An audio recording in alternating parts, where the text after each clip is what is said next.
More countries are dumping the United States dollar. So China between 2021 and 2023 dumped $300 billion of United States treasuries. They don't care about the interest. As soon as these treasuries, these bonds are maturing, they are opting out, they are dumping them, they're selling them off, they're getting rid of them.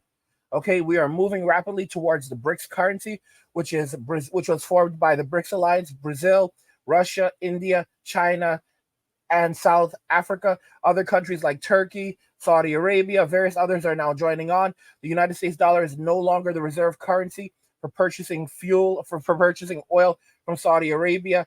And the new BRICS currency will work as a settlement currency. So anytime countries need to purchase anything, they will use that currency instead of the United States dollar. Now, guess what we have happening? This is coming out of Japan. Japan was once one of the largest, is still one of the largest economies in the world, and a very important economy to the United States. Well, Japan's central bank, they're selling $63 billion of U.S. and European bonds. So they are dumping our bonds rapidly. This is a major blow to the U.S. economy, especially after China dumped so many of our bonds already. Japan, one of our closest allies, is dumping our bonds. So the Japanese central bank will sell more than $63 billion of its holdings of U.S. and European government bonds during year-end March 2025, as it aims to stem its losses from bets on low-yield foreign bonds, a main cause of its deteriorating balance sheet, and lower the risk associated with holding foreign government bonds. The reason why they're doing this is because the United States is seeing massive inflation. As a result of that, the value of the United States dollar is deteriorating. And because of that, also the value of these bonds are also deteriorating. The United States actually wants high inflation. They want inflation to go up because they can no longer pay the interest on all the debt that they owe. All right. So we have $34 trillion in debt that's held by China and all of these other countries like Japan. We cannot afford to pay the interest on this debt anymore. So what we're trying to do is increase inflation. That's the reason why the prices of everything is going up. Because if the prices of everything goes up, then the value of the money declines, and people, in theory, have more money, even though the money is worth less. So the debt is also worth less. So basically, the U.S. wins, and other countries that hold these bonds lose. And that further, so they're basically losing money by holding these junk bonds. What these countries are doing is they're dumping the United States bonds, they're dumping the US dollar. They're saying, yeah, you know what, these bonds are no good. So they're dumping our debt, and they're basically saying, yeah, we're going to return this debt to you. We're not going to hold your debt anymore. Give us our money. And the US government it's like, they don't have all of this money to spend. You have to understand, they're basically paying their bills using debt at this point. And one of the most worrying things right now is that, China does not have to continue buying any more of our debt. China can say, we're not going to buy any more of your debt, because they're dumping our debt right now. So they can say, we're not buying any more of your debt. Japan, we're not buying any more of your debt. All of these other countries, we're not buying any more of your debt. So if these countries refuse to buy America's debt, refuse to buy America's treasury bonds because they see them as junk, that lowers America's ability to borrow money from the rest of the world to pay its bills. This is literally insanity. We are no longer the reserve, guys. We are no longer we no longer have the petrodollar, and we are increasingly will no longer be the reserve currency of the world.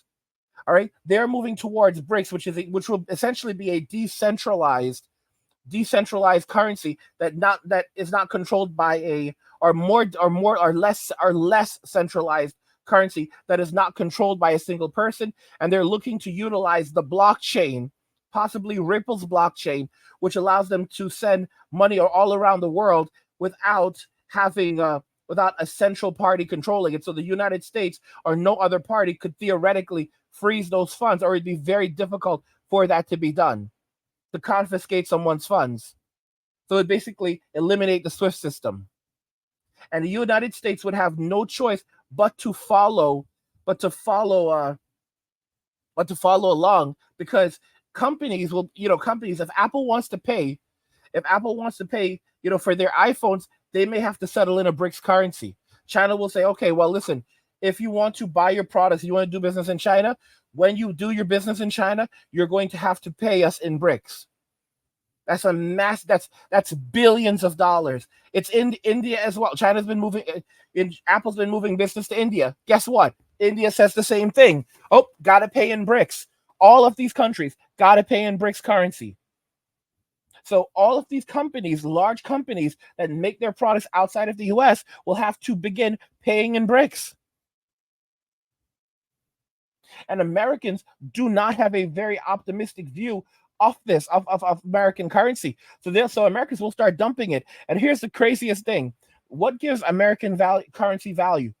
Our belief in it, our faith in it. That's the only thing. It's not backed by anything. It used to be backed by silver. Then we were taken off that standard.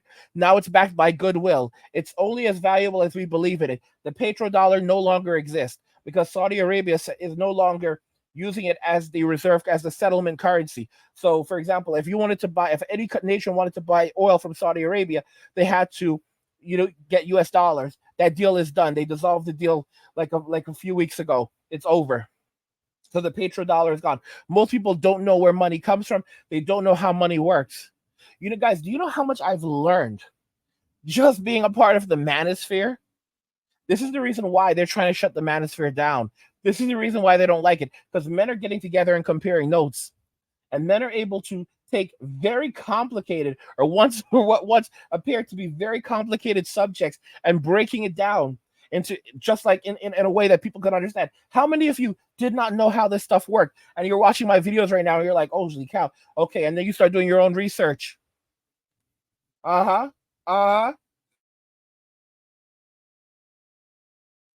the power of the manosphere. Men are comparing notes. First, men began comparing notes about women, but then now men are comparing notes about money. Men are comparing notes about governments. Men are comparing notes about politics. Men are comparing notes on everything.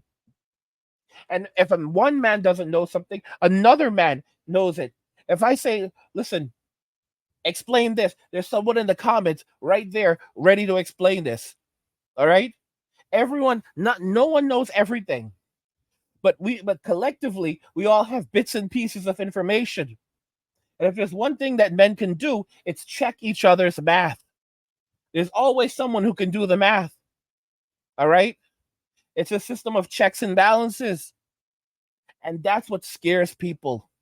That's what scares the three-letter law enforcement agencies, because men are talking about the issues that happen around us. They're not cracking down on men for talking about women and all of these things. They don't care about this whole misogyny thing. That's just what they're afraid of, is the fact that there's a ton of knowledge flowing, and men are awakening and beginning to learn how things actually work.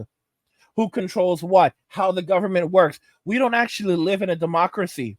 We're supposed to live in a republic, but going back to the either 17 or 1800s, the federal government, the state governments began to incorporate. And now the federal government and all state governments essentially operate as corporations. Every city that you live in the United States operates as a corporation. They are 100% corporations. They can actually go bankrupt. Do you know how states survive? They sell bonds. All of these states are selling bonds. All right, just like the United States sells bonds to pay its bills. These states are also selling bonds, junk bonds as well. But the thing is that many of them are not able to pay their bills, because they can't even pay the interest. That's the reason why they're also relying on high inflation, because they deliberately want the value of the dollar to decline as rapidly as it can, so that they can afford to pay their debts, pay their interest on these junk bonds. By the way, guys, if you're enjoying the content, consider checking out the Men Walking Away channel, where I release daily videos. If you want more Angry Guy content, go and check the channel out. There's a link to the description of the video. Check it out, subscribe, and enjoy the content. Guys, more countries are dumping the US dollar. Are you shocked about this? Japan, one of our closest allies is dumping our dollar. Welcome to the new world. Let me know your thoughts on this and everything we discussed here in the comments. We'll talk about it there. Like the video if you like it. Don't forget to subscribe. And if you like the video, share the video. And just remember that all roads lead to MWA, men walking away. And cheers.